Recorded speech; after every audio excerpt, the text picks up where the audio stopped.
Last time we talked about the installation, the integration, and the products that you get to use today in installing skylights. But then we ended up bringing the conversation around to energy efficiency. Back when I was installing them, we worried about the fact that we were losing all kinds of heat. What about energy efficiency in skylights? What are we worried about now? Well, I think we also have to bring in indoor climate into this conversation as well. Yep. That's really important because that's thermal performance, Yep. that's daylight, and that's fresh air. Okay, well, tell me about that. What about indoor climate? Are customers more concerned today than they were about indoor climate?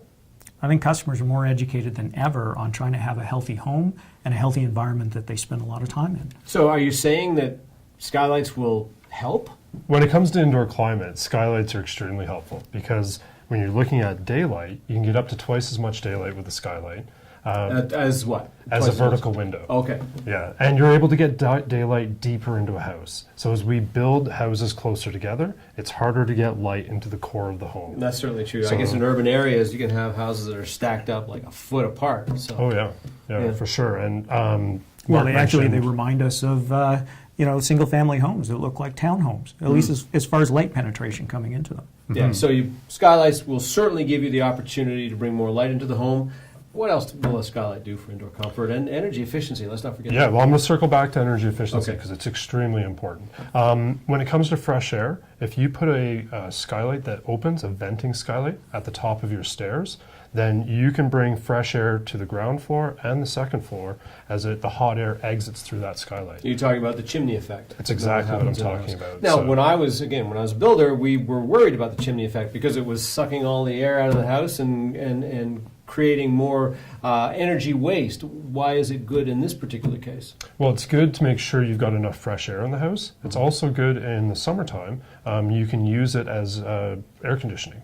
So in the evenings when it's cool enough, you can open up the skylight, vertical windows, and you get that nice flow of air through there. So I guess the point is you can control whether or not the stack effect, essentially, is happening inside your home, and you can have it happen when you want it to happen as opposed to just worried that it's going to suck all the energy out of your house. That's exactly right. And let's talk about energy now. You're reducing air conditioning, which is an energy load. Yep. But when you're looking at the full glazing package of the house, you get more daylight from a skylight, which means you can have a smaller skylight than a vertical window to get that same performance. Oh, I see, yeah. So that's why we like to bring in the whole idea of the climate, indoor climate and energy. Skylights, when we look at the energy performance of them, they're very good, and they're getting better as glass technology and as we get smarter about how to install. But we're also looking at length of light shaft.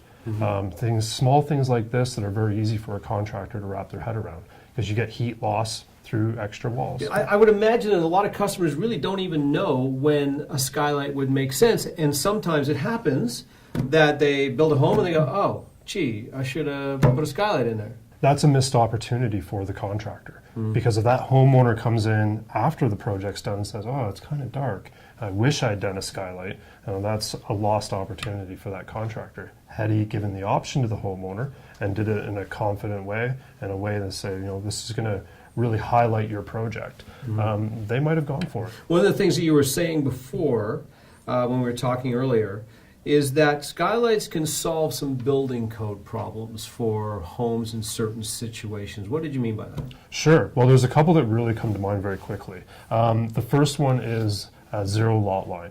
So this is when a house is built less than 4 feet or 1.2 meters from the property line. You can't have vertical windows then, but you can do a skylight as long as your roof is less than 60 degrees. And that's across Canada. Again, speaking to tighter housing, is a skylight bedroom. So in Ontario, you can use a venting skylight to meet the daylight and natural ventilation requirements as long as egress is met somewhere else on the floor. Outside of Ontario, you have to make sure that egress is met within each bedroom. Okay. But will a skylight let out more energy than a typical roof with no skylight? It seems to me the logical answer is yes. Yeah, and the logical answer is yes. It's a window. It's designed for daylight, fresh air, and a view, but every kind of window is going to be a small reduction in energy efficiency. Sure. Okay, you did mention the fact that if you have a skylight, it only takes half the amount of glass in a skylight to get the same effect on a vertical window. So there's presumably some energy savings there. Exactly, and that's part of that design side of things. A lot of contractors are getting more sophisticated in how they're approaching these types of projects, and they're looking at the quality of daylight. Can we add a window here? Well, the view is going to be your neighbor's brick wall. We'd be better off to have a skylight here. You'll have more privacy, more daylight. Just naturally, it's intuitive to understand that more daylight in a house is healthier, makes for healthier indoor environments. Is that fair to say? It's more comfortable as well. Yeah. And that's a key element, and that's why we see so many homeowners driving towards lighting up those dark corners of their home. And like Russell mentioned earlier, over top the stairwell and driving that light right down to the first level. And you mentioned earlier about the zero lot line, not having windows along the sides of the homes.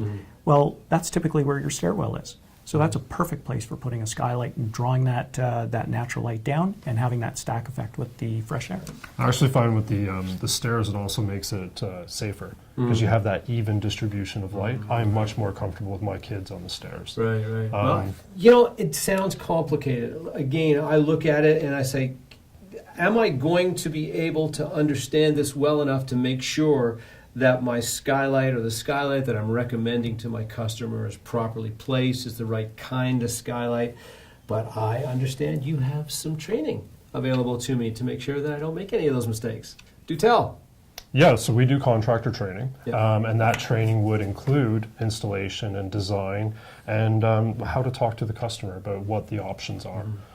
So that's built into the training, and that's going to equip a contractor to confidently give the right options to their customer. Okay. All right. So listen, guys, if you were ever concerned about installing a skylight, stop it. It's a good idea. It's got all kinds of value, and you can improve the quality of your build when you consider skylights in certain situations. They're not good for every situation, but they certainly can improve not only the quality of the build, but also your reputation in the neighborhood, your reputation with your customers, because you understand them, but you got to understand them. So take a look at what Velux is offering in terms of training. Next time, we are going to talk about the demand for skylights. We're going to talk about what customers are seeing in the marketplace and what they're looking for when, and not only what they're looking for, but what they don't know and what you need to educate them on.